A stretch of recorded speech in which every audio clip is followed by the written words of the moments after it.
first half. 62. 62 points. Shot bihira yan, 60% from the field.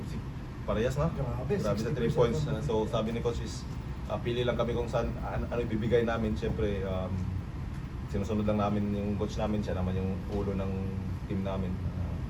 Happy for the team na nalo. And mahaba pa yung series eh. So hindi pa natin alam. Pero we'll be ready for the game 2. Gising ba kayo ni Coach ng time? Palagi naman kami ginigising. Palagi naman kami gigising yan eh. Sa bench pa lang.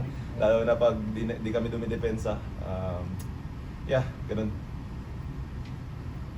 Coach, good evening. Coach, obviously this is a heartbreaking loss for Meralco. But how do you see them coming back in game?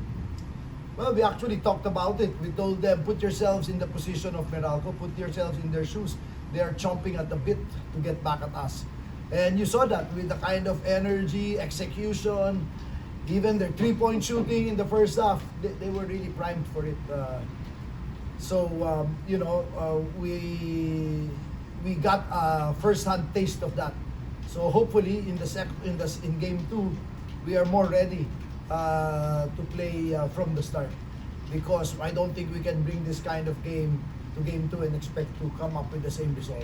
We have to definitely be better in game 2.